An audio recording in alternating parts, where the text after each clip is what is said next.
നിങ്ങൾക്ക് അറിയാൻ സാധ്യതയില്ലാത്ത കുറച്ച് ഫുട്ബോൾ സത്യങ്ങൾ. ലോക ഫുട്ബോളിലെ ഇതിഹാസമായി കണക്കാക്കപ്പെടുന്ന ഡിയാഗോ മറഡോണ തന്റെ കരിയറിൽ പ്രധാനമായും ബാഴ്സലോണയ്ക്കും നപ്പോളിക്കും വേണ്ടിയാണ് ബൂട്ട് കെട്ടിയിട്ടുള്ളത്. എന്നാൽ അദ്ദേഹം ഇംഗ്ലീഷ് ക്ലബ്ബായ ടോട്ടൻഹാമിനു വേണ്ടിയും ബൂട്ട് കെട്ടിയിട്ടുണ്ട്, അതും ഒരൊറ്റ മത്സരത്തിൽ. ടോട്ടൻഹാമിനു വേണ്ടി മറഡോണ കളിച്ചത് ഒരു ഔദ്യോഗിക മത്സരമായിരുന്നില്ല, മറിച്ച് തന്റെ അടുത്ത സുഹൃത്തും അർജന്റീനിയൻ സഹതാരവുമായിരുന്ന ഒസ്വാൾഡോ അർഡലസിനു വേണ്ടിയുള്ള ഒരു സൗഹൃദ മത്സരത്തിലായിരുന്നു അത്. 1986 ഇന്റർ മിലാനെതിരെ ലണ്ടനിലെ വൈറ്റ് ഹാർട്ട് ലെയ്ൻ സ്റ്റേഡിയത്തിലായിരുന്നു ഈ മത്സരം അരങ്ങേറിയത്.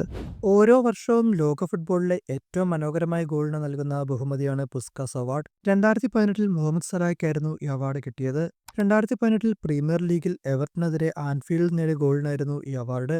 റയൽ മാഡ്രിഡിനു വേണ്ടി യുവന്റസിനെതിരെ ചാമ്പ്യൻസ് ലീഗിൽ റൊണാൾഡോ നേടിയ ബൈസിക്കിൾ കിക്കിനെ മറികടന്നായിരുന്നു ഈ അവാർഡ് നേട്ടം. പക്ഷേ പ്രത്യേകത എന്താണെന്ന് വെച്ചാൽ, സല നേടിയ ഈ ഗോൾ ലിവർപൂളിന്റെ ആ മാസത്തെ മികച്ച ഗോളായോ ആ സീസണിലെ മികച്ച ഗോളായോ തിരഞ്ഞെടുക്കപ്പെട്ടില്ല. ജർമ്മൻ വൻമതിൽ എന്ന് ലോകം വിളിക്കുന്ന മാനുവൽ ന്യൂയർക്കെതിരെ ഏറ്റവും അധികം ഗോളുകൾ നേടിയിട്ടുള്ള കളിക്കാരൻ ആരാണെന്നറിയാമോ?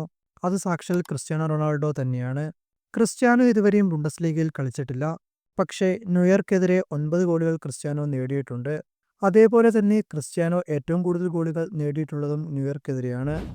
ലോക ഫുട്ബോളിലെ ഏറ്റവും പ്രശസ്തമായ ലീഗാണ് ഇംഗ്ലീഷ് പ്രീമിയർ ലീഗ്.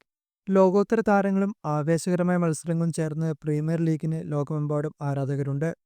എന്നാൽ 1992 ഇംഗ്ലീഷ് പ്രീമിയർ ലീഗ് രൂപീകരിച്ച ശേഷം ഇതുവരെയും ഒരു ഇംഗ്ലീഷ് പരിശീലകനും പ്രീമിയർ ലീഗ് കിരീടം സ്വന്തമാക്കാനായിട്ടില്ല. കിരീടം നേടിയ 11 മാനേജർമാരിൽ ബ്രിട്ടീഷുകാരായ ഫെർഗൂസനും ഡൽഗ്ലിഷും ഉണ്ടെങ്കിലും ഇംഗ്ലണ്ടിൽ ജനിച്ച ആർക്കും ഈ കിരീടം സ്വന്തമാക്കാനായിട്ടില്ല. ഇരുവരും സ്കോട്ട്ലൻഡിലാണ് ജനിച്ചത്. ലോക ഫുട്ബോളിലെ ഏറ്റവും പരമോന്നത ബഹുമതിയാണ് ബാലൻഡിയോർ. ഓരോ വർഷവും ഫുട്ബോൾ ആരാധകർ ആകാംക്ഷയോടെ ഉറ്റുനോക്കുന്ന ഒരു അവാർഡുമാണത്.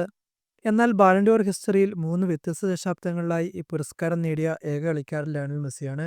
2009 മെസ്സി ആദ്യമായി ബാലൻഡിയോർ സ്വന്തമാക്കുന്നത്. ഇതുവരെ 8 ബാലൻഡിയോറുകളാണ് മെസ്സിയുടെ ഷെൽഫിലുള്ളത്.